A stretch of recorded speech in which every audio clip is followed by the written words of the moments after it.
those in the waiting room.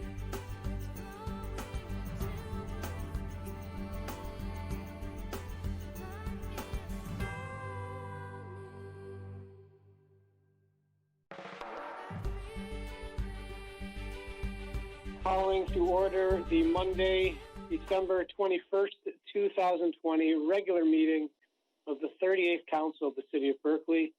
Ms. Mitchell, would you please call the roll? Councilmember Baker. From the beautiful city of Berkley, Michigan. Councilmember Blanchard. Here from Berkeley, Michigan. Mayor Pro Tem Dean. Here from Berkeley, Michigan. Councilmember Gavin. Here, Berkeley, Michigan. Councilmember Hennon. Here, Berkeley, Michigan. Councilmember Price. Here, Berkeley, Michigan. Mayor Turbrack. I am here also from Berkeley, Michigan. Our first order of business this evening is the approval of tonight's agenda. Is there a motion to approve? So moved. Support. Motion made by Councilmember Gavin with support from Councilmember Hennon.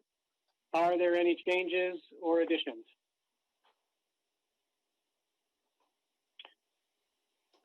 Seeing no changes or additions, Ms. Mitchell, would you please call the roll on tonight's agenda? Blanchard. Yes. Dean. Yes. Gavin. Yes. Hennon. Yes. Price. Yes.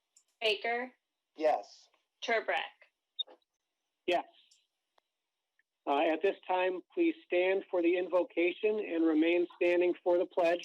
With us this evening is Pastor Zach Dunlap.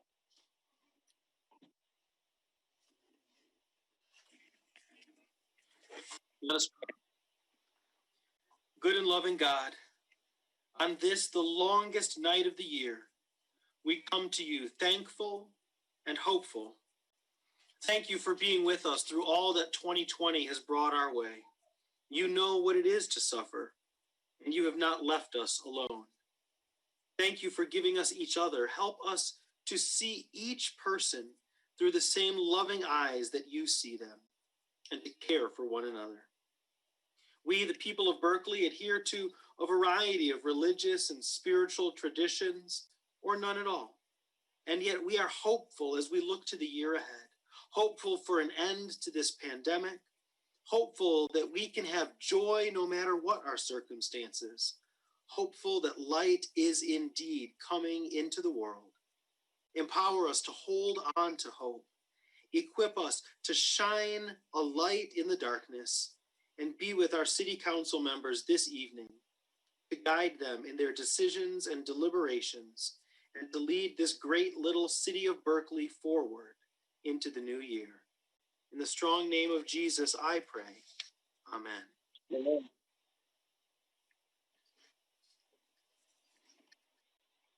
I pledge allegiance to the flag of the United States of America and to the republic for which it stands, one nation, under God, indivisible, with liberty and justice for all.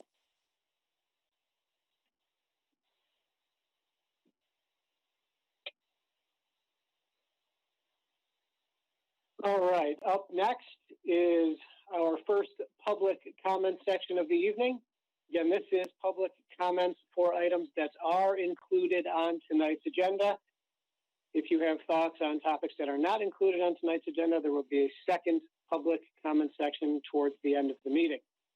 Remember, council members will not engage you in discussion, but if your concern needs to be addressed by a member of the city or a department of the city, please email the clerk's office at clerk@berkeleymish.net or call the clerk's office at 248-658-3310.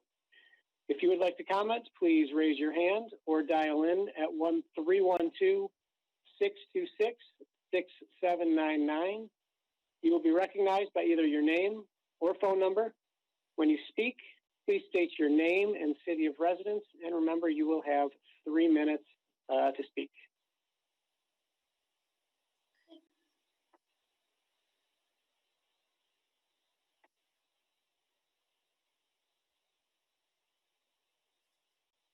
Not seeing any hands as of yet, Mr. Mayor.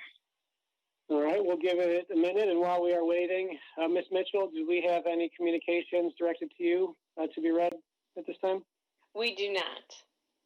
Okay. We'll give it another second here in case folks are trying to either figure out how to raise their hand virtually or get into the phone system. Residents can also, if they show their video screen and want to manually raise your hand, you can also do it that way. True, I don't think I said that, but we've had people do that. Going once, going twice, sold. Okay, that is the end of our public comments. First public comment section of the evening. We now move on to tonight's order of business. First up is our consent agenda. Ms. Mitchell, would you please read the items on tonight's consent agenda? 1, approval of the minutes. Matter of approving the minutes of the 38th regular city council meeting on Monday, December 7th, 2020. 2, resolution number R4520. Matter of authorizing a resolution of the council of the city of Berkley, Michigan, recognizing and celebrating Robert Damery on the occasion of his 100th birthday.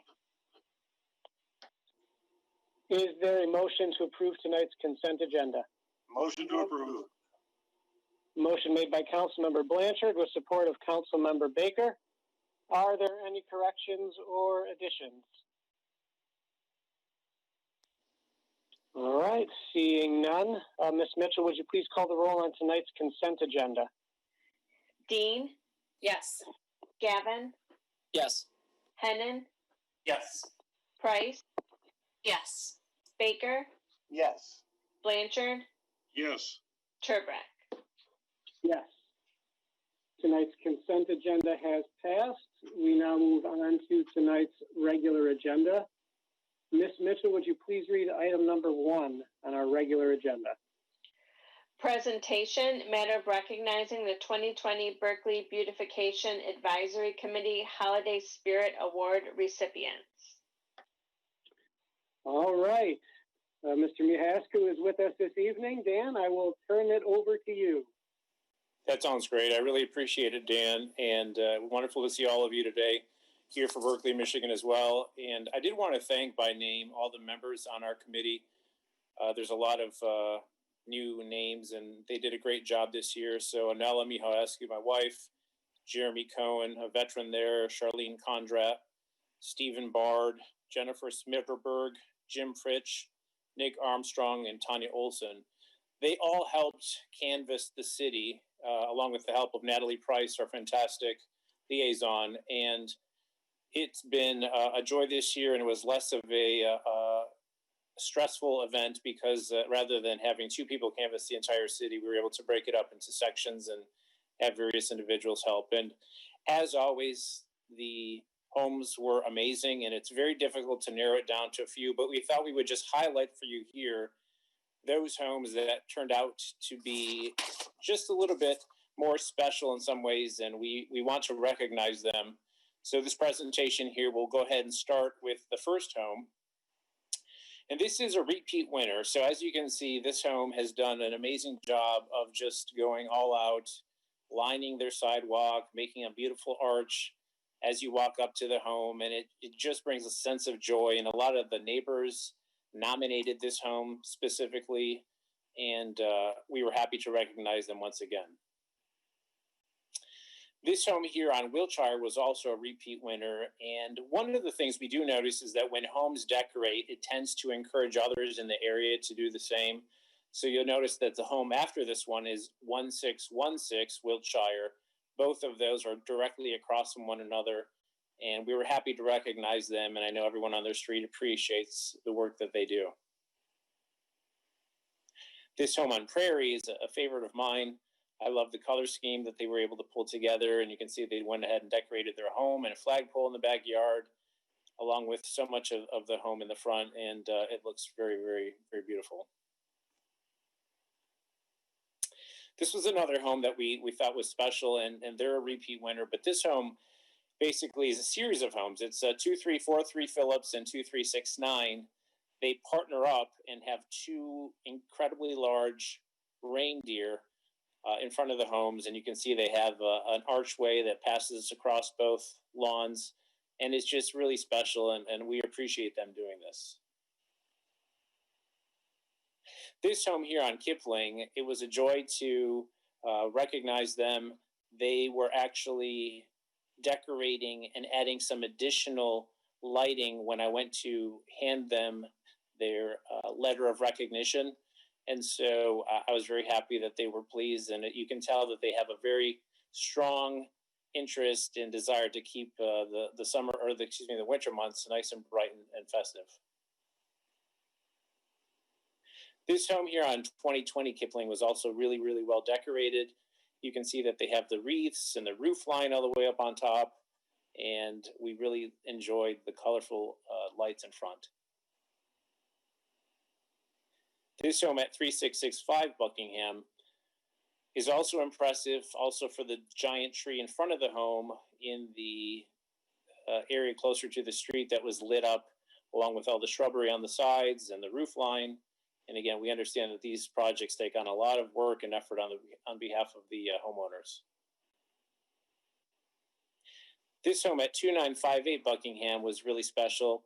You can see that it's not overdone, and they had some beautiful matching red benches with the red door and the beautiful wreath on top. And so it doesn't necessarily mean that residents have to do a lot, but sometimes it's just something small and tastefully done that we appreciate. This home was really special. Everyone felt like they wanted to sit on the porch there with the pillows and enjoy some hot cocoa, perhaps, after a day of sledding. So that was a really nice decorations theme that they had. This 2935 Cummings Avenue home was really nice, and everyone really loved the Santa sleigh up in the air, up on top, and that was something special for them too. This 1716 Rosemont home was enjoyed, and again, these homes where they're putting these lights all the way along the roof line, we understand that there's some risk involved in that, and we appreciate the homeowners going to the trouble to do that. This was 2279 Oak Shire. We love the snowman and the reindeer and the icicles, and it just gave a festive mood. It would have been nice to have some snow to kind of add to the element there, but overall, it's a very beautiful decoration. And then 2075 Bacon. That home, you can see there's presents and a wreath and things on the inside of the home that complement what's on the outside, so we really appreciate all their work. 3675 Kenmore Road also had some decorations on the outside and on the inside, and that was very much appreciated. Here at 3695 Robina, you can see that they also lit the lights near the road. And again, it's the effort of having to get electricity to that point and line those lights around the trees. It's challenging. And again, we appreciate residents going through that trouble. 3774 Kenmore Road here, you can see that they lit the home along with the shrubbery and the plants in front of the home, and it looks incredibly natural the way they complement the landscaping, so that was really well done. 1851 Franklin Road here, you can see that they have some ornaments dangling from the tree outside and a beautiful wreath and natural garland, so it's a really nicely done home there. And then finally, we wanted to end with this incredibly generous tree here, the little ornament tree that was at 2312 Buckingham. They were offering residents to take ornaments or donate ornaments so that other residents could share in the holiday spirit.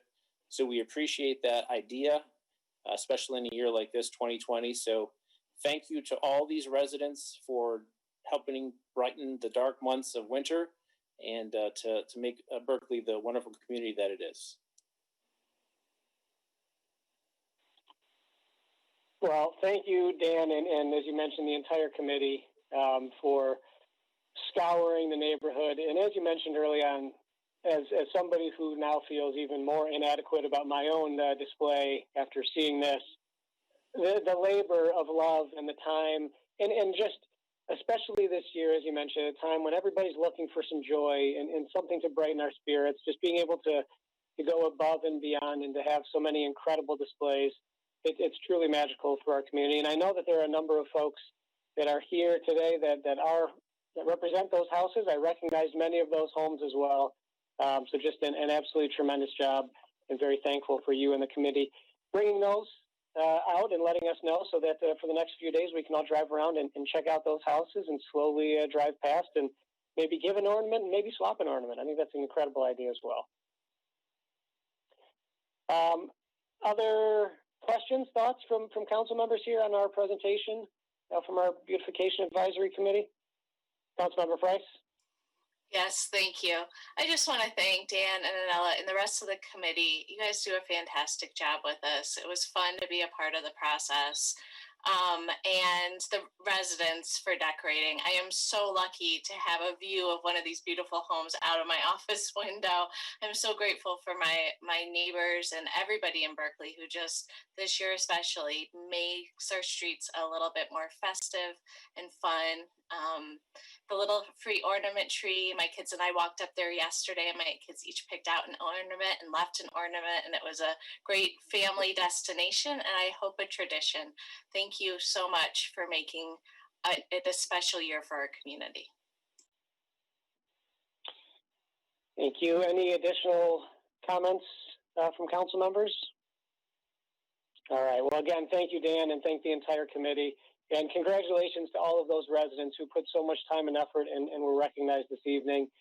I know in normal times we may be able to, have you stand up in the council chambers and we can, formally thank you and congratulate you on all of your work. And it's just one of those things we were not necessarily able to do this year. But as I mentioned, I do know that some of you are on this Zoom right now, and we certainly appreciate everything you have done to brighten up our community. So thank you.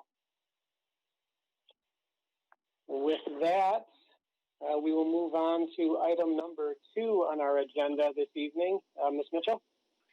Motion number M6820, motion to approve the mayor and city manager to enter into an intergovernmental agreement for lockup services, animal control services, use of Berkley DPS range, and dispatch services between the city of Berkley and the city of Pleasant Ridge for a $6,500 fixed yearly fee for each full-time, reflected in the Michigan Commission on Law Enforcement Standards Fall Semi-Annual Law Enforcement Distribution Report for Pleasant Ridge Police Department. This agreement shall be effective for a term commencing approximately March 1st, 2021 and continuing until June 30th, 2023. Is there a motion to approve M6820? Motion to approve. Support? Motion to approve by Councilmember Blanchard with support from Mayor Pro Tem Dean. Mr. Baumgarten, before we throw it over to Chief Kane, anything you'd like to start us off with? Certainly, sir. Thank you. Just as noted in the packets, you have the a memo from Chief Kane, as well as the agreement itself included. Pleasant Ridge is returning to the Berkley fold. They were formerly with us up until just a few years ago, where they temporarily utilized the services of Ferndale. Berkley, of course, being the best in the land, they came back after, and so we're happy to welcome them back. And there's a couple of differences from the contract we just saw earlier with Huntington Woods, but for the most part, this is the template that we'd like to use with any of our partner communities moving forward. So Chief Kane and City Attorney Sterren have done a great job in creating this document for you this evening. Chief, anything you'd like to add? I know, as Mr. Baumgarten said, it's pretty much the same as the Huntington Woods contract with a couple just minor tweaks. The full-time equivalent is what we want to move to in the future with Huntington Woods also when that initial contract expires. And we're very happy to have them back, and they're very happy to come back with us. They are already, we train with Pleasant Ridge in firearms and several other disciplines. So we're very well with them, and we're very happy to have them back. Excellent. Questions for the chief or city manager? as mentioned by both Mr. Baumgarten and the chief, similar to the contract that we have in place with Huntington Woods as well, a couple of minor tweaks. And also, as Mr. Baumgarten mentioned, this is something that we had been doing. There was a little delay, but Pleasant Ridge has decided that they just couldn't live without us any longer, and they are back. Seeing no additional questions or comments, Ms. Mitchell, would you please call the roll on M6820? Gavin, Yes. Hennon, Yes. Price, Yes. Baker, Yes. Blanchard, Yes. Dean, Yes. Turbeck. Yes. We now move on to item number 3. Ms. Mitchell, would you please read the third item on our agenda? Motion number M6920, matter of authorizing Hubble, Roth, and Clark, HRC, for engineering design services related to the 2021 sidewalk replacement program at a cost not to exceed $20,097 from the Sidewalk Fund, account number 470-938-821-000.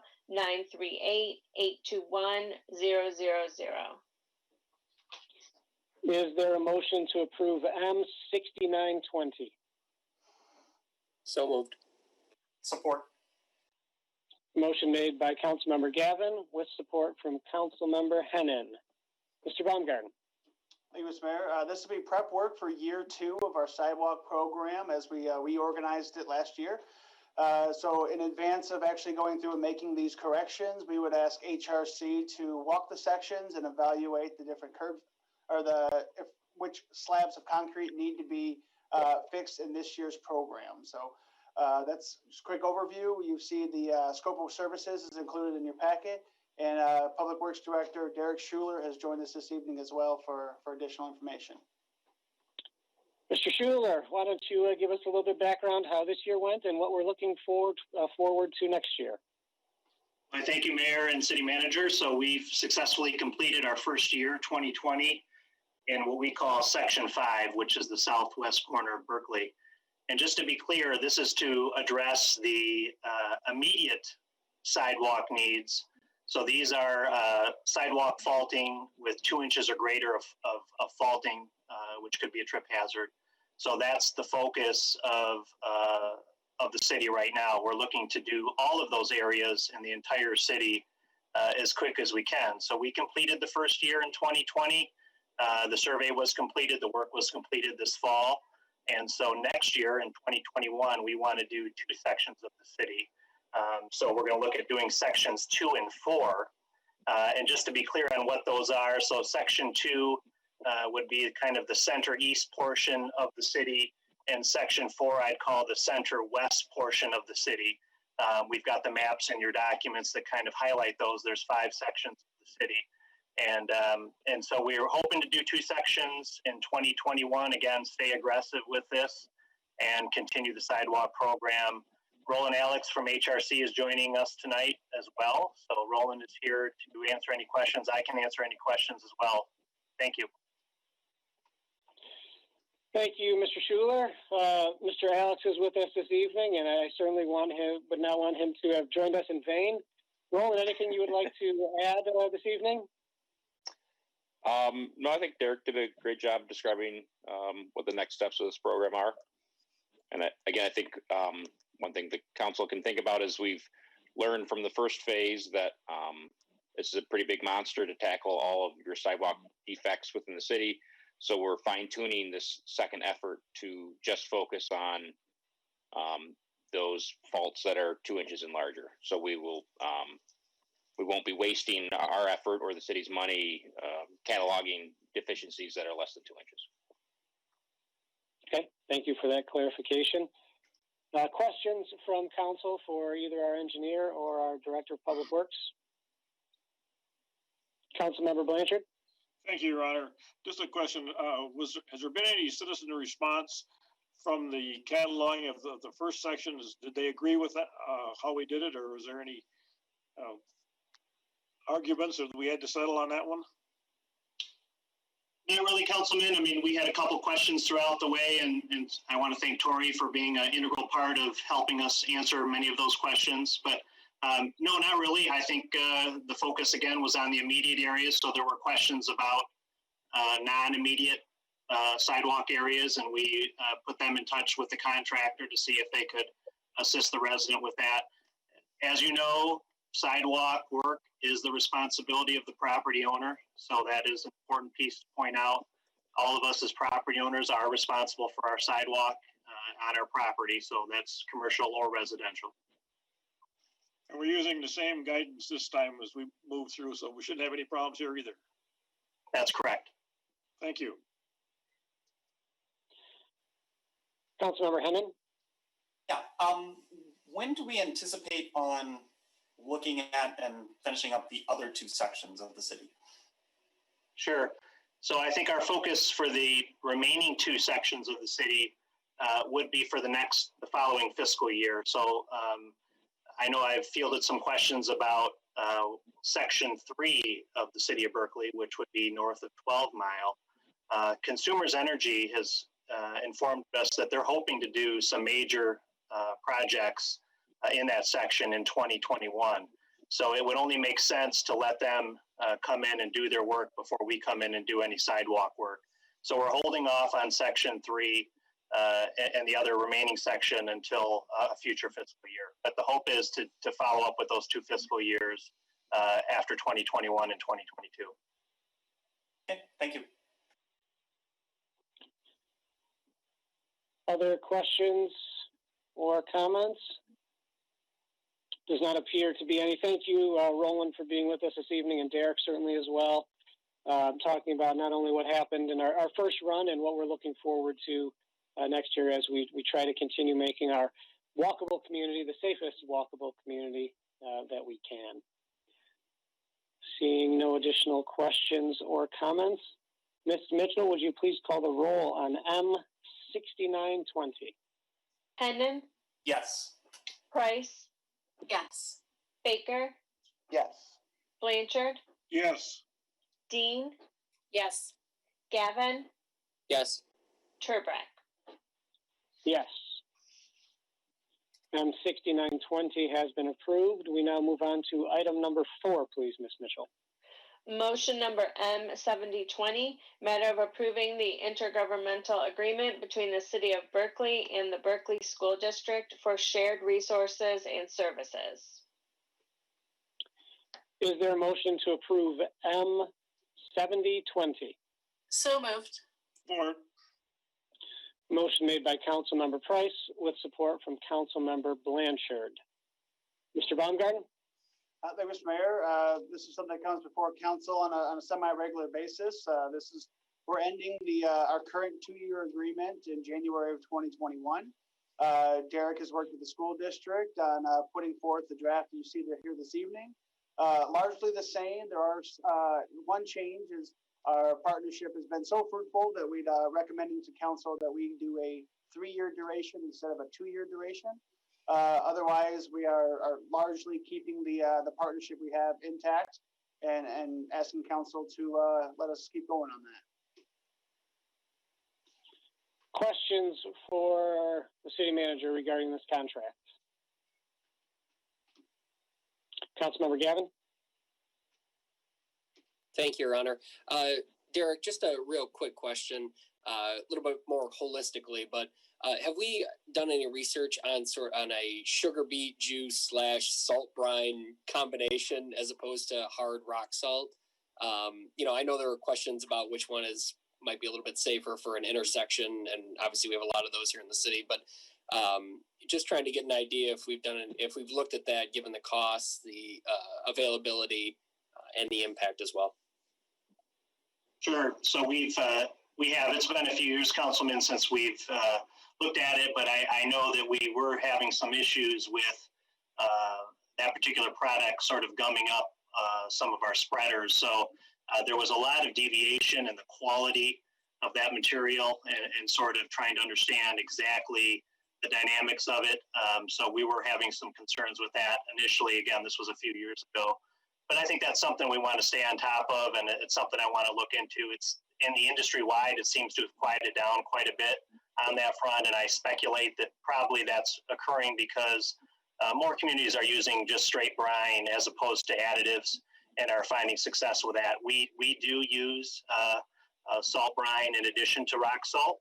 So we are using both liquid and hard rock salt in our salt fighting efforts. Okay, thank you very much. Yeah, there certainly was a time when beet juice was a focal point of all of these meetings that we would have whenever it would come up every year. And as Derek mentioned, the gumming up of some of the dispensers, and I imagine that's probably why across the, as you mentioned, the folks aren't using it quite as consistently anymore, and moving more towards the salt and the salt brine. And I will say, Derek, as you know, and I know this is not just a rock salt conversation here, but the city continues to do and always does a tremendous job of keeping our streets safe and clear of snow. Any other questions for Mr. Schuler as it relates to the relationship, or the agreement, I should say, with the school district? Again, just to reiterate, and I know it's kind of become a little bit mundane now, but I still don't want to take it for granted. We have an incredibly close working relationship with the school district. It's been very beneficial for a number of years now. And as most of you up here know, it was not always the case.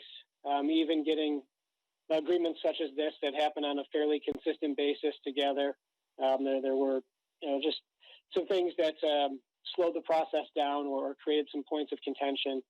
And I'm very proud of the way that the city and the school district work together, and will continue working together in the future. Any additional questions or comments? Is anybody from the district here? Councilmember Blanchard, go ahead. Just a quick comment. Is this agreement the same as one we have with Huntington Woods, basically, as far as price and everything? It is, Councilman. It's the exact same agreement, same process for rock salt as well as fuel. So same relationship for both parties. Thank you.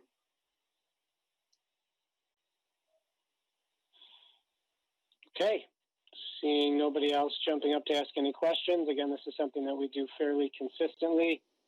Thank everybody for putting this together. Thank you, Derek. Ms. Mitchell, I guess we are ready to call the roll on M7020. Price, Yes. Baker, Yes. Blanchard, Yes. Dean, Yes. Gavin, Yes. Hennon, Yes. Turbrack. Yes. M70 has been approved. We now move on to item number 5, please. Public hearing, matter of holding a public hearing regarding the updated Parks and Recreation Master Plan. All right, I will open the public hearing at 7:32 p.m. If you would like to comment, please raise your hand, either if you are here in person, or you can call in and use the hand raise function on your phone or Zoom. I'll give everybody a couple minutes here just in case someone's trying to get in right now.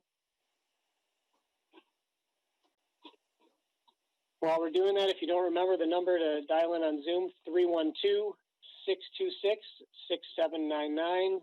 You do have to put in the meeting ID.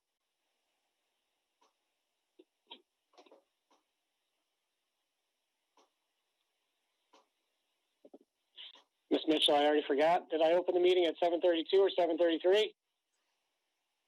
7:32. Perfect. Okay. Any comments? None, Tori? Okay, I do not see anybody either. Just a couple more seconds. All right. Seeing nobody jumping up or calling in, we will close the public hearing at 7:33. Ms. Mitchell, would you please read item number 6 on tonight's agenda? Resolution number R4620, matter of authorizing a resolution of the Council of the City of Berkley, Michigan, adopting the 5-year Recreation Master Plan for the period of 2021 through 2025. Is there a motion to approve R4620? So moved. Support. Motion made by Mayor Pro Tem Dean with support from Council Member Price. We have our Director of Parks and Recreation with us this evening to talk about the culmination of 9 months of work. Ms. McCarlton, you are up. Good evening. Thank you, Mayor. I just want to speak for a moment, and then Chris Nordstrom from Carlisle Wortman is going to make a brief presentation, and then we'd like to open it up to questions from council. I'm sure there will be questions and other comments. First of all, I want to thank everybody that participated over the last 9 months in making this plan come together. It certainly was an interesting time to be doing this. Obviously, the city's also doing the full master plan and doing everything virtually. We held a number of virtual meetings with different types of groups, with everybody invited, with our seniors. That was one of my personal favorites because we missed them so much. With sports organizations, with people with young kids, teenage kids, all different groups. And I think given the year that we're in, and given that there's a lot going on in people's lives, I really appreciate people taking the time out to have their voices heard, both in those meetings and in the surveys, and in the few people that emailed Chris or myself throughout this process. Just a huge gratitude, a huge debt of gratitude to those people, to our Recreation Advisory Board, to Chris. He worked on this plan 5 years ago. I think this one's even better. I think he did an absolutely fantastic job. Chris is a really good communicator, but he's also a really good listener, which really helps when you're doing these plans and you're in these meetings. In a way, I also want to say that although it was a strange time to be doing this, I think it was also a really nice time to be doing this for two reasons. One, it gives us something to look forward to and to hope for. We're planning for the future, and I think that's really important right now. And then I also think what happened this year is that not just us, but I've spoken with a number of colleagues in different areas and in other parks and recreation organizations. And this year, our parks, our open spaces, our green spaces were more important than ever.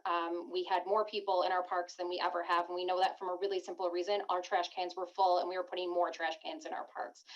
It's a simple, small thing, but you notice that. And I think that people realized how important those spaces were. I recently was in a seminar, webinar with here on Clinton Metro Parks, and they can tell because obviously people pay money to visit their parks. And I think these things were important. I think they're going to continue. And so I think planning for them continuing. And then I think a lot of what we do is gathering, is coming together as a community with our events. And we weren't able to do that this year. And we felt that loss. And I think a lot of people did. So it was an interesting process. I'm, again, grateful for Chris. He's going to go over some of the highlights, and then we'll talk a little bit about some of the things that we noticed and some of the things that we hope we can make happen in Parks and Recreation over the next 5 years. I think Tori is going to share her screen, and then Chris, I'll let you take it. Thank you, Teresa. I just want to thank Teresa also for all of her just amazing enthusiasm and energy in this entire process. Without her input, this plan would not be what it is. The Parks Advisory Board has given me great feedback as well. Staff has been just instrumental in pulling this all together. So really, they all deserve congratulations and kudos for all the hard work they put into this. I'm ready to start the presentation. Tori? Yep. Let me know when you can see the screen. I can see it.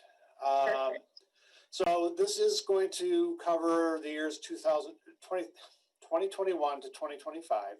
I'm sorry, Chris, real quick. Which screen are you seeing? I'm seeing the very first screen. Okay, not my presenter screen. No, I'm sorry. Okay, I'm sorry. I just want to make sure. Continue. Yep. Which is a little bit confusing. Teresa and I talked about that, trying to figure out exactly how we want to, what nomenclature we wanted to use. This will cover from the entirety of 2021 through the entirety of 2025, and that's why it's named what it is. Let's go to the next screen. The reason you do these plans is so that you can have a document that helps to guide your planning and development in recreation and programming and trail development through the next 5 years. The plan will act as your official document, which you can use as a reference. So God forbid Teresa were to leave and take another position, or something might happen. We've got an official. I know that won't happen. We have an official document that you can look back on and reference and say, this is what we said we wanted to accomplish, and this is what we're going to try to do. And as important as that is, for a lot of communities, the primary reason for putting together these plans is so that you become eligible for grants through the Michigan Department of Natural Resources. The DNR offers 3 primary grant programs. The Recreation Passport, which you've all seen when you get a new driver's license, you've got an option to check a box. I strongly encourage everybody to do that. I think it's $20 or something like that. It allows you to get into all the state parks basically for free. The Michigan Natural Resources Trust Fund. And then the big one right now for Berkley is the Land and Water Conservation Fund, which is the fund that was used to get a $180,000 grant to help pay for the improvements at Merchants Oxford Park, including the splash pad that hopefully next year things will be a little bit more normal and we'll be able to get that up and running and the kids will be able to go out and enjoy it in a nice summer day. If you go to the next slide. So the planning process, Teresa already kind of touched on this, but you can see it is as difficult as COVID made it for us. It actually forced us to become a little bit more creative. And I honestly think we had more input this time through than we did in the previous plan. As nice as it would be to have everybody gather at the community center for an open house where you can sit down and talk and draw and really, be face to face. We did a nice job, I think, of reaching out to a wide variety of people all through the months of July and August. And then we also had meetings with the Parks and Recreation Advisory Board, again, giving just invaluable feedback. In addition to the virtual meetings, though, we had the survey online from July 14 through August 14. There were hard copies of that survey available for people if they wanted it. I think we had one person fill that out in a hard copy, so it seemed to work pretty well. That the draft plan is then also made available for review as part of a 30-day review period that's required by the DNR. And this whole community input process is culminating tonight in the public hearing prior to this presentation. If you could go to the next slide, please. So the key findings, one of the things that I thought was interesting, I know the last time we did the plan, it definitely appeared that, hey, the senior population is getting older, or is increasing, and it still is. But there's a real influx of younger families, and you're seeing that median age going down a little bit in the city.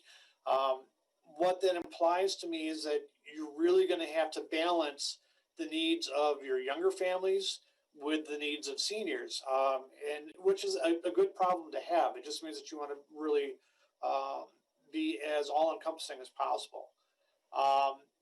There was a real, I don't want to get ahead of myself, but there's a real interest in trails and the sidewalks. So the discussion you had earlier tonight about the sidewalk situation is definitely relevant.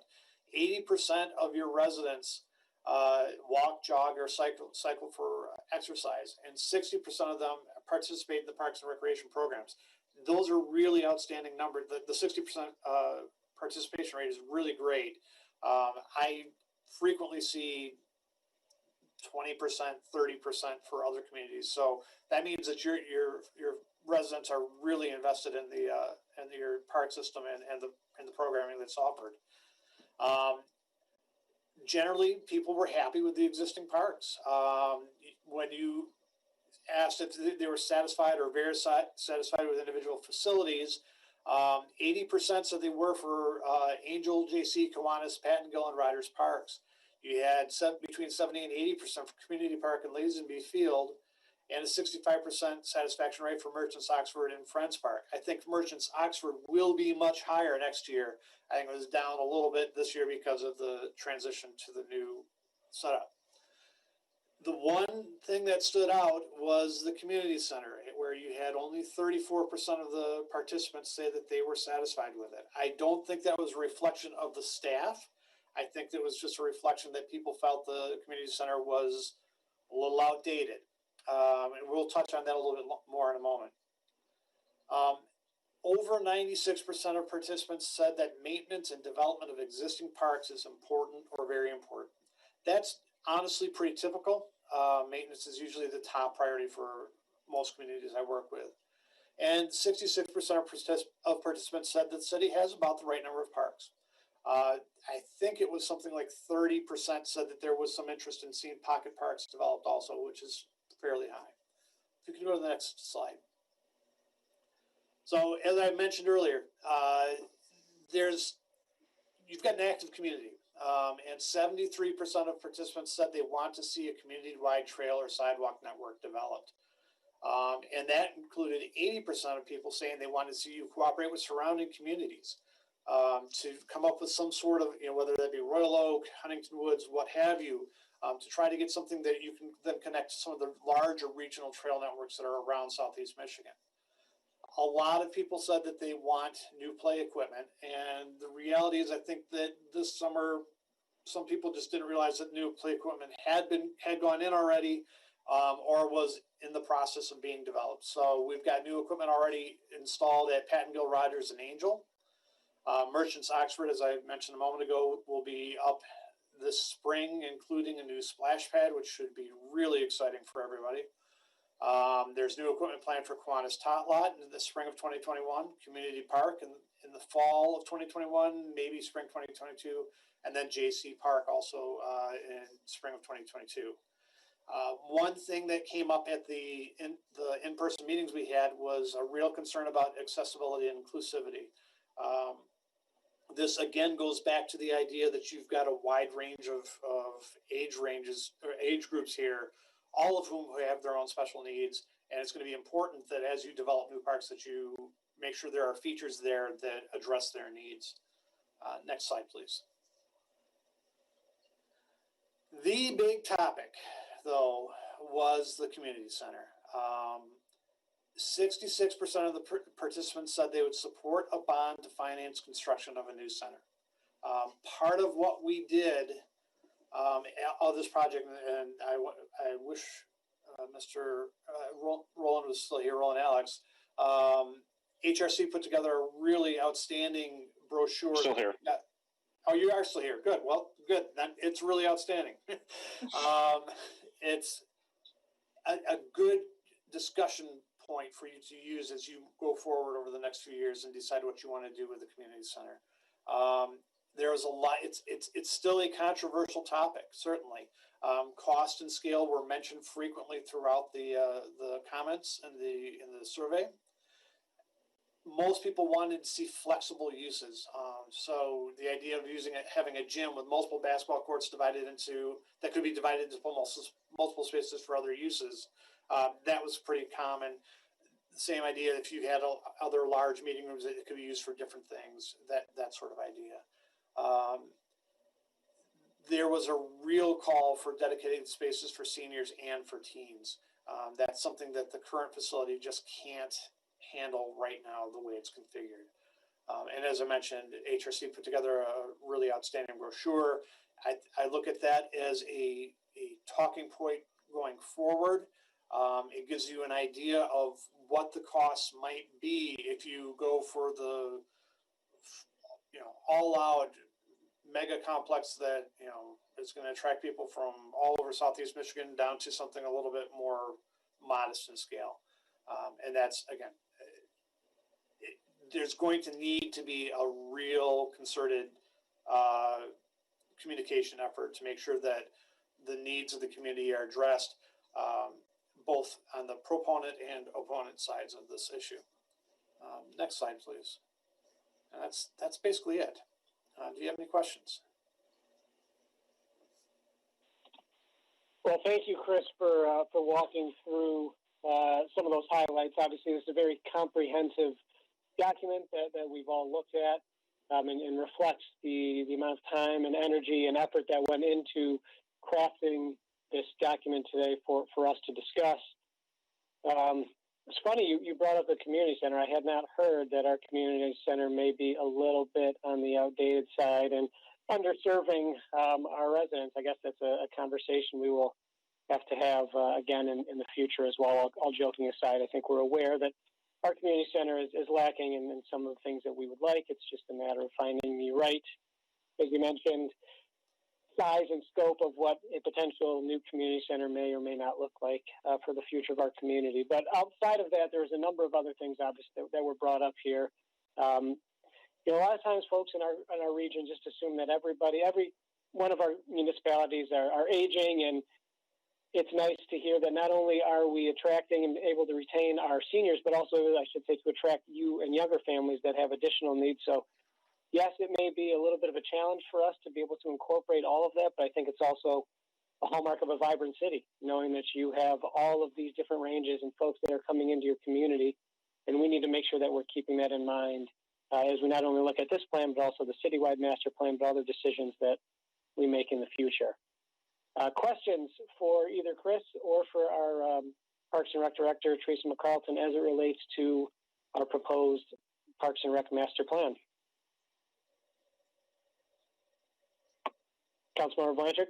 Thank you, just a quick comment. When I read it again yesterday, I noticed that the draft plan that's on the website still states that we were going to pass this or review this at the last meeting. So make sure that has to be updated to show the correct meeting date in that plan when we actually publish it.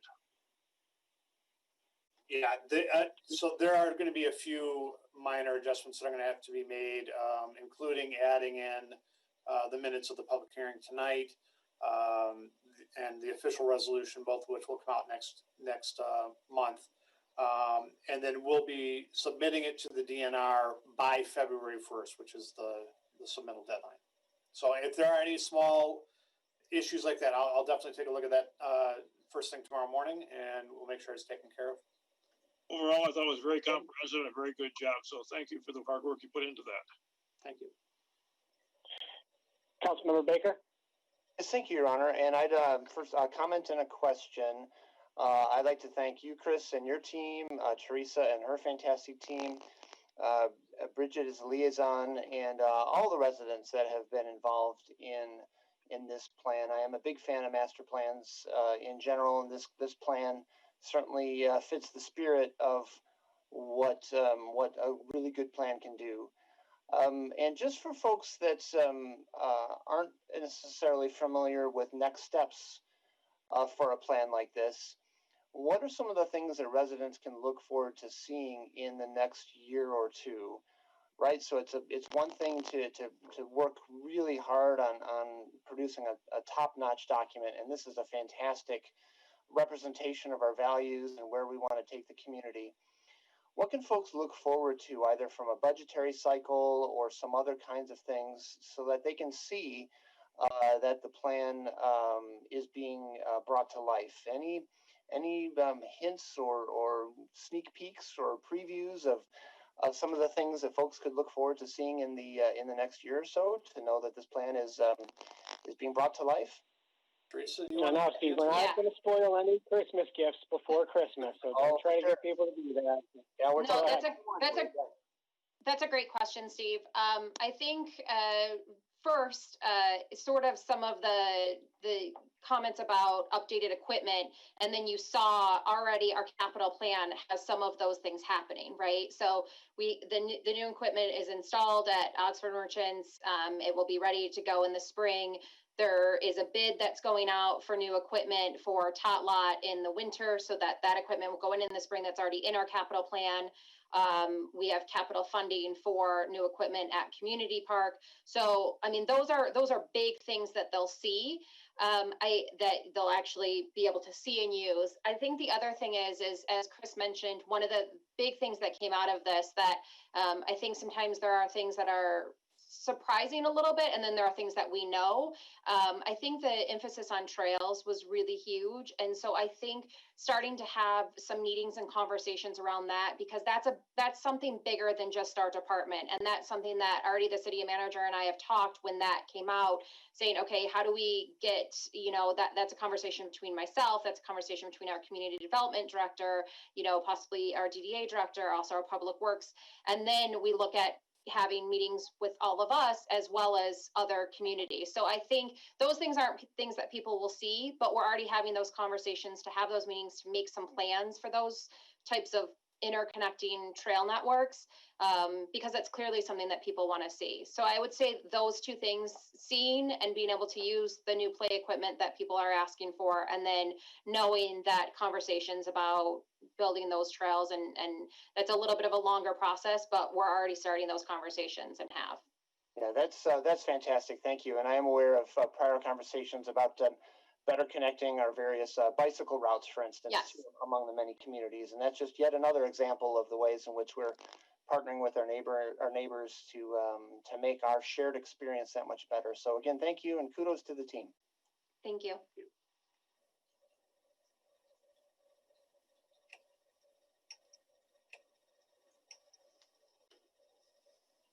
Oh, Dan, your microphone's not on.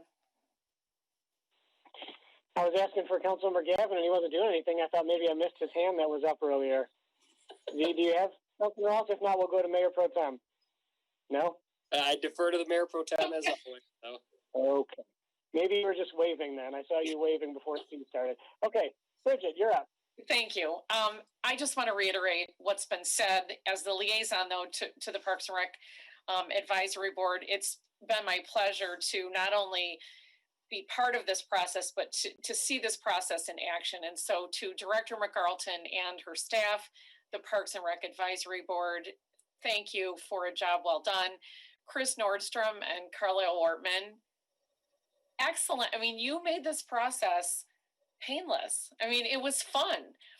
So thank you for that. And finally, thank you to all the residents that took the time and took the survey, or did the public input sessions. It's so vitally important that you tell us what you want, that your voice is heard. That way it gives everybody direction. There won't be any missteps. Communication really is the key to everything. So thank you to all the residents too who came out and let their voices be heard. Thank you. Any additional questions or comments? All right, well, seeing none, again, Teresa, and not only you, your staff, and also the Rec Advisory Board for all the work you've done, and Chris for being able to, as you mentioned, do this under setting that we're certainly not accustomed to, although I think we got pretty good at it, as you mentioned, but a virtual setting, not typically the way we would hold these meetings and these groups and these input sessions, but it seems to work out for us this year, and I appreciate the work that everybody put in there. And when you get a chance, if you're looking through this and you really want to brighten your day just a little bit, I suggest going to page 73 because it's Berkley Days, and we didn't get to see that this year, and it's still up on my screen right now. It just makes me feel a little bit happier moving forward, knowing that hopefully that will be back again next year. So thank you all. And any additional comments, Teresa, or anything else, Teresa or Chris? No, Nope. just Okay. reiterate, just a lot of thanks, and staff, I forgot when I was thanking everyone, but they're amazing. They know they're amazing. Also, just a quick thank you to both the city manager for his support throughout this process, and also Troy Mathis, who was so helpful with all the communication. So major thanks to everyone. Excellent. All right. Well, thank you. And without any further ado, Ms. Mitchell, let's call the roll on R4720. All right. R4620. Tricked you. Baker, Yes, absolutely. Blanchard, Yes. Dean, Yes. Gavin, Yes. Hennon, Yes. Price, Yes. Turbrack. Yes. Now, Ms. Mitchell, would you like to read number 7, which I think is going to talk about R4720? It is. R4720, matter of authorizing a resolution of the 38th Council of the City of Berkley, Michigan, designated the time and place of City Council meetings and its rules and order of procedure. Is there a motion to approve R4720? So moved. Or Motion made by Councilmember Gavin with support from Councilmember Blanchard. Mr. Baumgarten, you want to talk through any potential changes or changes that we have here? Certainly, Mr. Mayor. Obviously, as 2020 draws close to an end here, we look forward to 2021. The resolution you have before you proposes that we remain with the schedule of City Council coming together to meet on the first and third Monday of each month, of course, barring holiday conflicts. And then also you have some section updates here. City Council earlier in the year adopted rules for electronic meetings. That motion is reflected in the document you have here in blue text as prepared by the city clerk here. There's also some strike-through language. We're moving away from the terminology, or we propose to move away from the terminology of citizen comments to public comment. More inviting and inviting anyone who has joined our meetings that they know that it's their opportunity to speak. They don't merely have to be a citizen or a resident of the city of Berkley. So again, trying to use best practices and incorporate the most inviting language possible. Again, all this is prepared for you by the city clerk, who annually does a wonderful job of keeping this document together, making sure all of the changes or minor adoptions throughout the year are reflected in your end of year review. So kudos to both her as well as the city attorney's office as well. Questions on the rules and order of our council meetings for next year? Or comments? Councilmember Blanchard? Thank you, Your Honor. My only comment is on section 8. The Daily Tribune shall be the official newspaper of this publication. The publication notices. Are we going to stay with the Daily Tribune or the Woodward Talk, or should we put both of them in there? Or what should we do? We have. Well, it's been about 2 weeks since we mentioned this, so thank you for bringing it up, Jack. We have moved back and forth on this item, obviously. Where we last left it was we were going to await Woodward Talk's establishment of their regular publication schedule before we reutilize them as the city's paper of record. So as of now, as reflected by a previously passed resolution, we remain with the Tribune. We can't put language in here that allows us to switch back and forth easily. only by action of this body. Thank you. Additional questions or comments?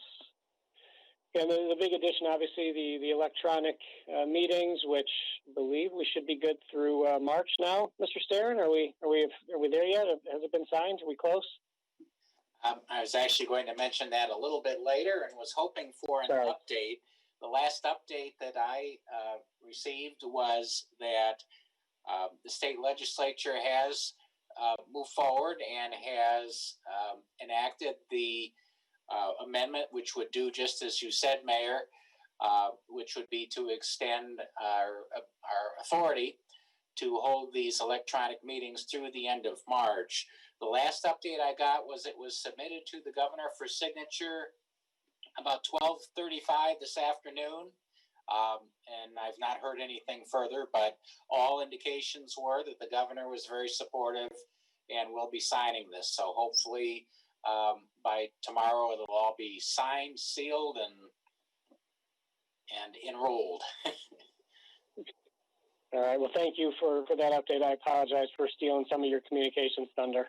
That's all right. I'll think of something else to say. I figured you would. Thank you.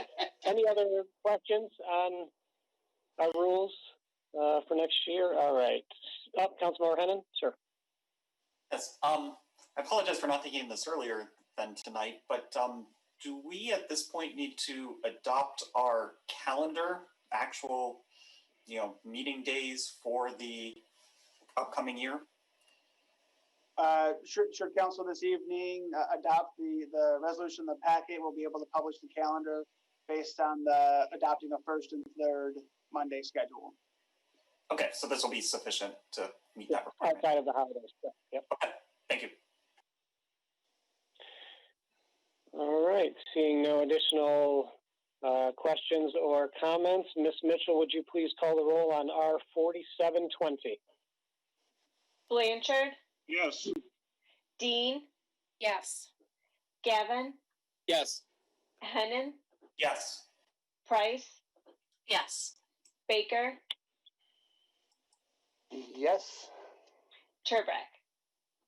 Yes. We now move on to item number 8, please, Ms. Mitchell.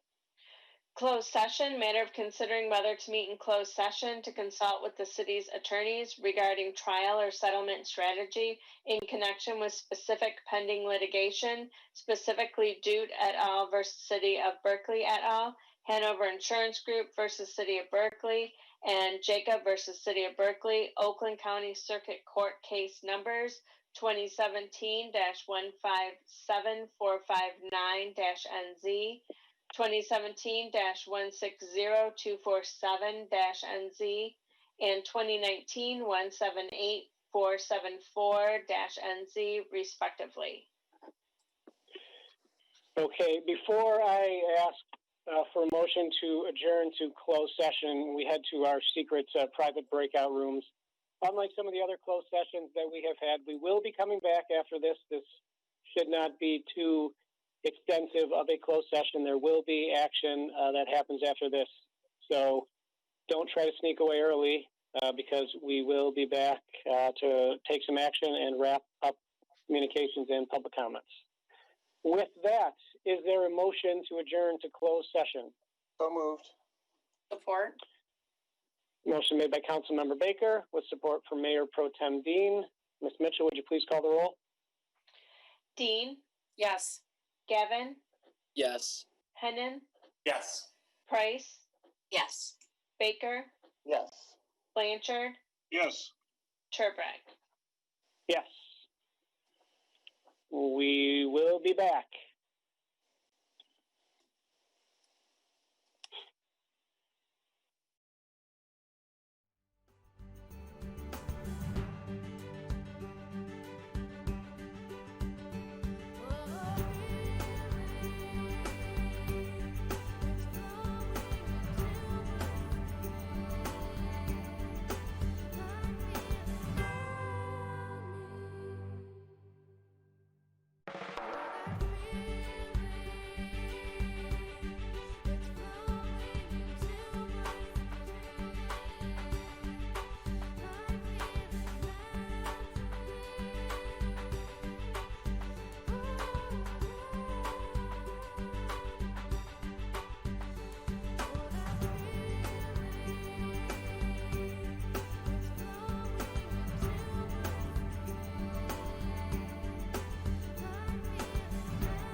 right.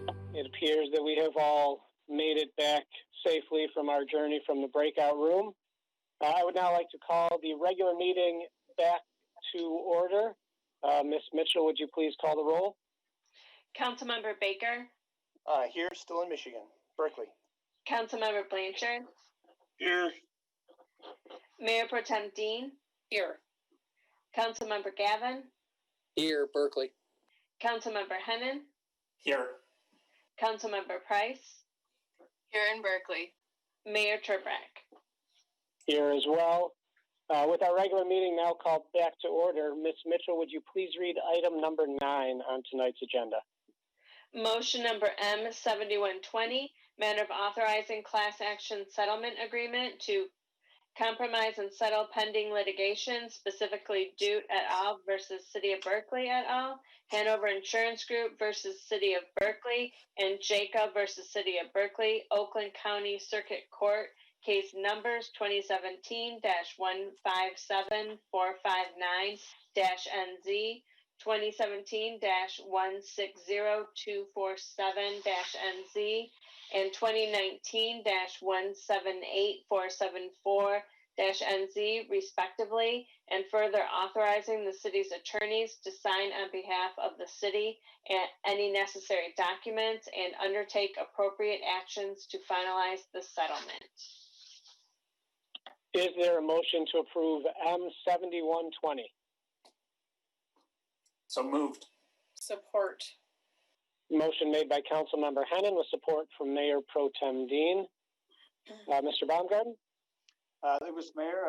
As we've been discussing for a couple of months now, this is a part of a suit stemming from the 2014 flood event as well as the 2017 flood event experienced by City of Berkeley. This is one of 10 cases that were lumped together across 10 different municipalities, all including the county and as well as the Water Resource Commissioner's office. So you have a negotiated settlement here brought before you. The city's administrative officials as well as our legal team has worked to bring this before you this evening with the recommendation of approval. We have our attorneys with us today, Mr. Sterin, Ms. McGiffert. Who would like to give a little additional context? I will I believe start. Laurel will comment. Okay, Ms. McGiffert. Mr. Sterin will follow behind me if I leave anything out, but Mayor Turbrack and honorable city council members and Mr. Baumgarten, as you know, we're here today with a recommendation from myself and Mr. Sterin to approve the proposed settlement of this matter. This is a global resolution, and all 10 of the municipalities and the county are making a recommendation to their respective authoritative bodies to settle this matter. That's been in litigation for some years. The total amount of the settlement is $11.5 million plus $1.5 million in future sewer system improvements. Of those amounts, the amount that the city of Berkeley would be responsible for in terms of the cash settlement would be $385,308. And in terms of the $1.5 million in future sewer system improvements, Berkeley will commit to $196,070 of future improvements to the city's sewer system. We have, as you know, litigated this for some years, and without getting into a lot of details about where we've been, we can tell you where we are right now, and that it is that we are at a point that we are recommending this settlement as being in the best interest of the city. And we'd like to ask the council this evening to approve the proposed settlement. Thank you, Laurel. John, anything you'd like to add? No, I think Ms. McGiffert and the city manager covered it well. All right, thank you. Any additional discussion? Again, this is obviously something that we have been discussing for quite some time, as Ms. McGiffert mentioned, and have gotten to the point where we have a recommendation before us. Seeing no additional questions or comments, Ms. Mitchell, would you please call the roll on M7120? Hennon, Yes. Price, Yes. Baker, Yes. Blanchard, Yes. Dean, Yes. Gavin, Yes. Turbrack. Yes. We now move on to the next item on tonight's agenda, which is public comments. This is the second public comment section. This is for items that were not included on tonight's agenda. The same rules as before apply. If your concern needs to be addressed by a member of city staff or department of the city, please email the clerk's office at clerk@berkleymich.net or call the clerk's office at 248-658-3310. If you would like to comment again, please raise your hand or dial in at 1-312-626-6799. You'll be recognized by either name or number, and when you speak, please state your name and city of residence. And as a reminder, you'll be limited to 3 minutes.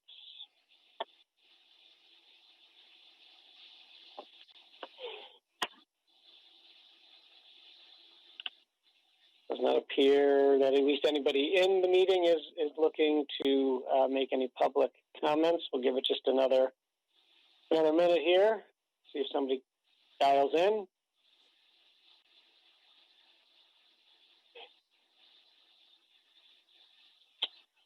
Okay, it appears that everybody is just getting ready for Christmas. All right, well, thank you. We will close the public comments, the second public comment section, and we will move into communications. And Ms. Mitchell, I apologize, I was not paying attention. Who is up first? Councilmember Price. Councilmember Price. Thank you, Mayor Turbrack, and I want to thank all of the city leaders, department heads, and the rest of city staff who continue to serve their residents well despite the global pandemic. Virtual meetings and tight safety protocols may have become the norm, but that doesn't mean that they are easy. I appreciate everyone who follows them, makes them work, and continues to do this in hopes that we will return to in-person interactions sometime in this new year. Our public library continues to offer curbside pickup and doorstop delivery, porchside delivery. As of today, they have a brand new service. The library is checking out hotspots to residents. A hotspot, for anybody who is not familiar, is a usually wallet-sized device that will allow you to connect to the internet anywhere you are. So if you don't have an easy ability to access internet at your home, or you're going on a vacation, a place where you won't have internet, you can check one out for free from the library with your library card. So grateful to the library board and library staff and city staff for making that available to library patrons. On a personal note, my husband, who is an emergency physician, received the COVID vaccine on Friday.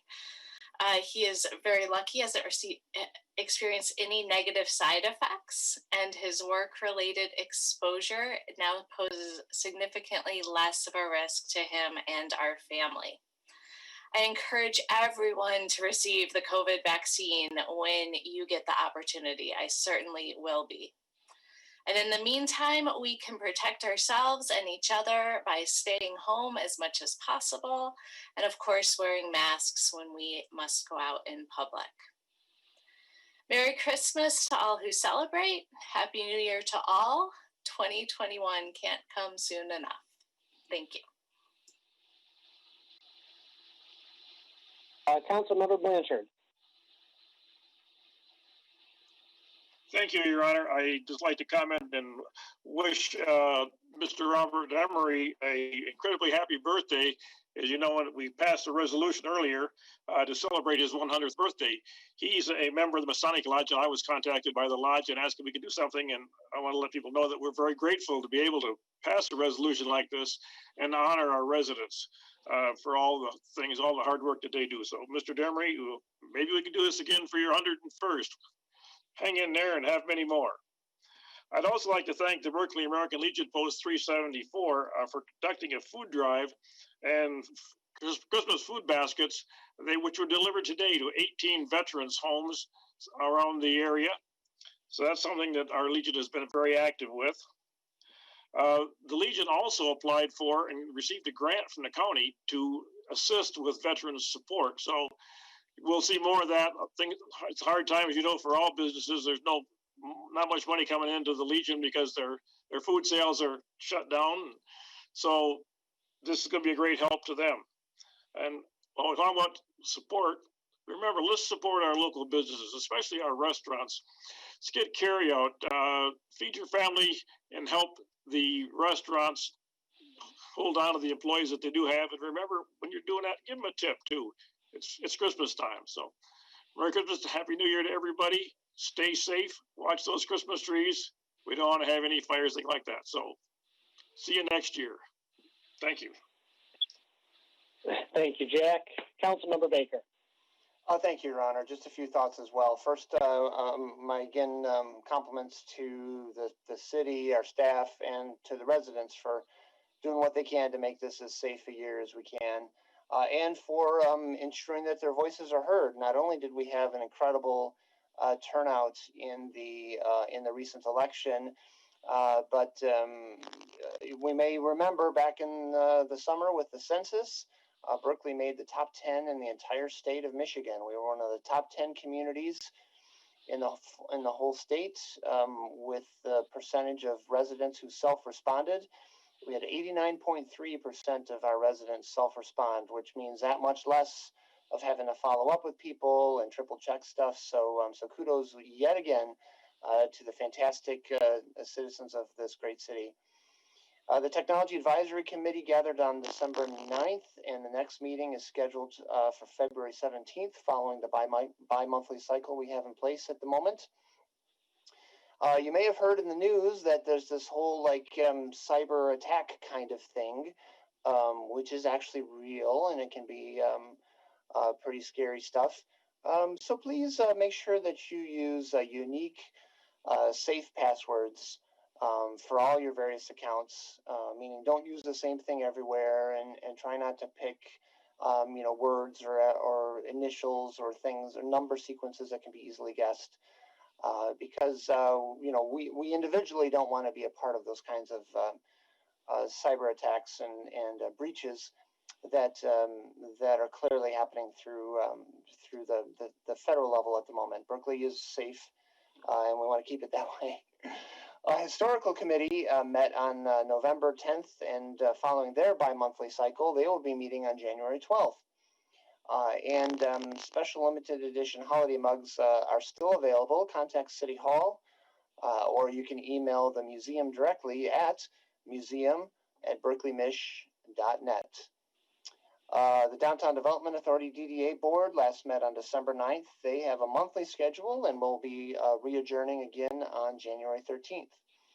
The Merry Month festivities continue.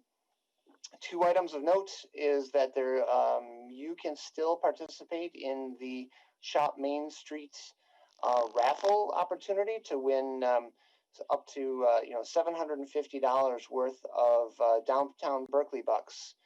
All you need to do is shop in the downtown area and email a picture of your receipt that make sure it just shows the date and timestamp to this email address, marketing@downtownberkley.com, marketing@downtownberkley.com. Send a photo of your receipt, and you'll be entered to win the drawing, which is super cool, as if shopping in Berkley wasn't cool enough on its own.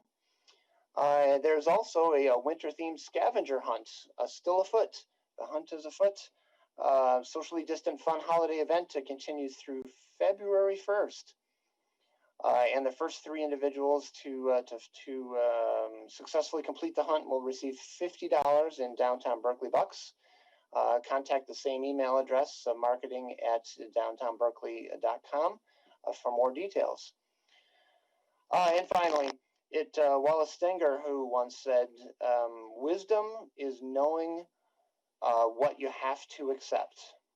Wisdom is knowing what you have to accept. And echoing my colleagues' comments, please continue to stay safe. In spite of our best efforts, over 400 of our fellow neighbors have contracted the disease, and we are sadly approaching 10 deaths in the city. And that's 10 too many, and over 400 too many for sure. Let's continue to please accept the reality around us. Do what's recommended. The vaccine is around the corner, but that doesn't mean we should let our guards down. These holidays are going to be very different and very unique for us. We say that hopefully these times will pass soon, and the only way we can ensure that next year's suite of holidays aren't the same as this year's is if we continue to stay vigilant and take care of ourselves and our families and our neighbors.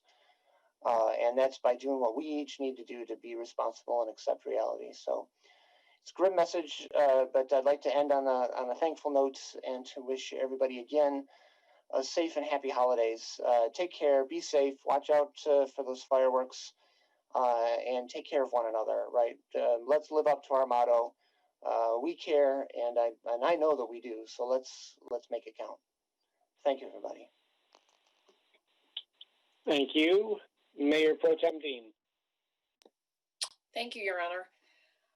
I would just like to give one last plug to Parks and Rec. They continue to provide outdoor recreation ideas on Facebook, and there will be individually guided recreation opportunities beginning in January.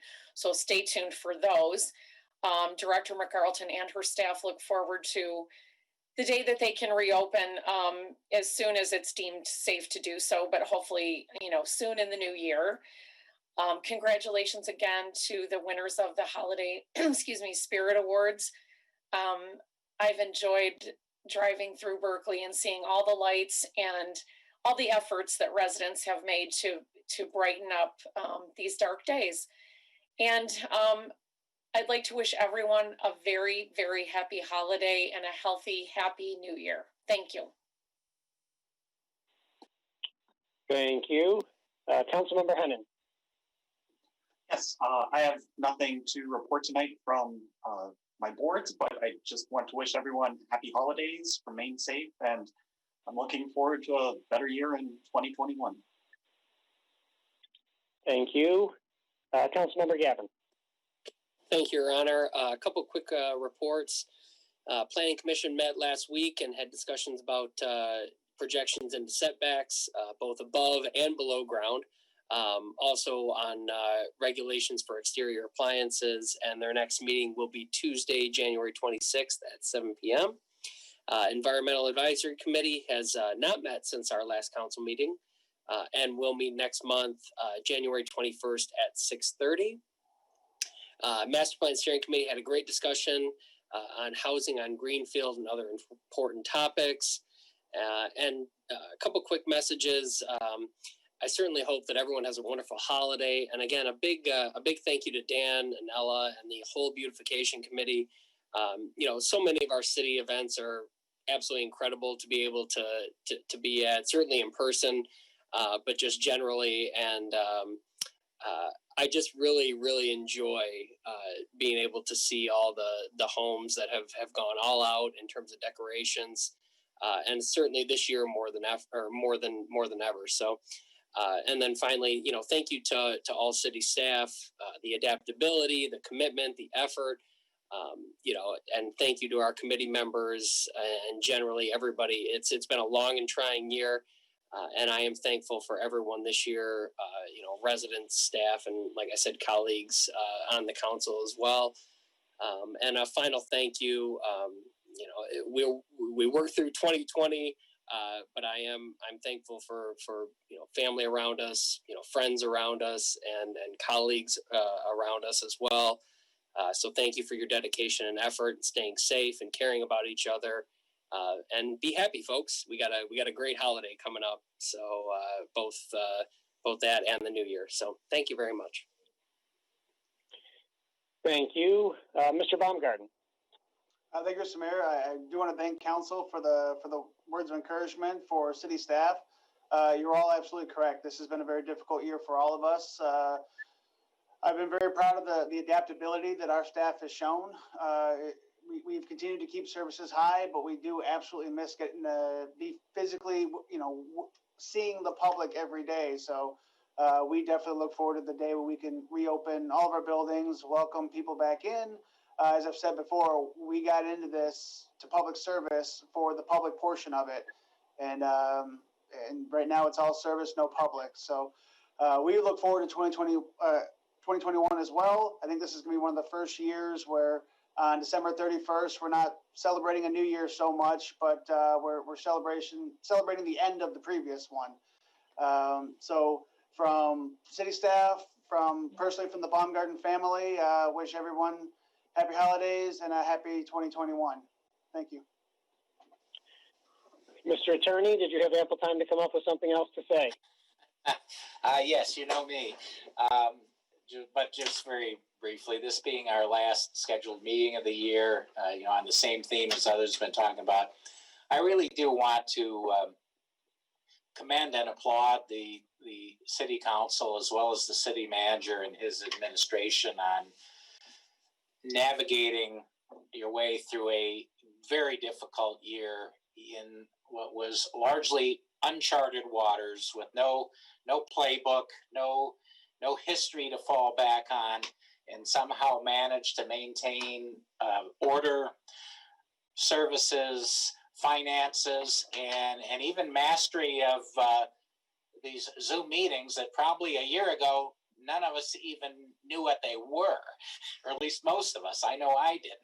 So congratulations again, and I applaud you. And as others have said before, I wish everybody a happy Christmas, a Merry Christmas and happy holidays, and best wishes for what I surely hope will be a happier, healthier, and more peaceful 2021. Thank you, Mr. Sterin. I just have a couple of things. I do want to wish Robert Damery a happy 100th birthday. And it is unfortunate that we weren't able to have you at a meeting and be able to shake your hand. But as Councilmember Blanchard said, we certainly look forward to doing that in person for the 101st birthday next year.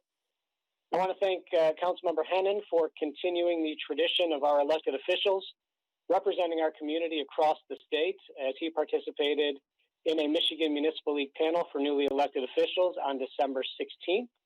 He was on the panel with Colleen Brown, who is the mayor of Montrose. Thank you, Councilmember, for your service in helping to prepare those newly elected officials. And yeah, I'm gonna give a little bit on 2020. Not much. 2020 was it wasn't great. We'll just say it wasn't great. Dwelling on the past certainly doesn't take away, though, from the pain, the frustration, the fear, the loss, and the anxiety that I'm sure all of us felt at one time or another throughout this year. So I'm not going to do that. But as has been mentioned, the city has shown how incredibly resilient we are and how strong our community is and will continue to be. With that being said, I am super glad that it's just about over, and I look forward to a 2021 of health, Berkley Days, and Art Bash, Lids for Kids, Summerfest, Winterfest, Cruise Fest, Chalk Art Fest, golf outings, and a holiday lights parade. I almost swore again for the second time at a council meeting, but I did not swear. You're welcome. You don't have to worry about that. I hope everybody has a very, very Merry Christmas, Happy Holidays, and 2021 cannot get here soon enough. Thank you all for everything that you have done and helped our community do and get through this past year. With that, is there a motion to adjourn our final meeting of 2020. There will be no special meetings in there, Matt, John, sorry. If we need any, it's going to have to wait till next year. We are done. Is there a motion to adjourn for 2020, please? So moved. So moved. Motion made by Councilmember Baker, Ms. Mitchell. Everybody wanted to support that, so go ahead. Dealer's choice. You choose. Would you please call the roll? You're on mute. Sorry, Baker, Yes. Blanchard, Yes. Dean, Yes. Gavin, Yes. Hennon, Yes. Price, Yes. and Turbrack. Yes, the final meeting of 2020 of the 38th Council is adjourned.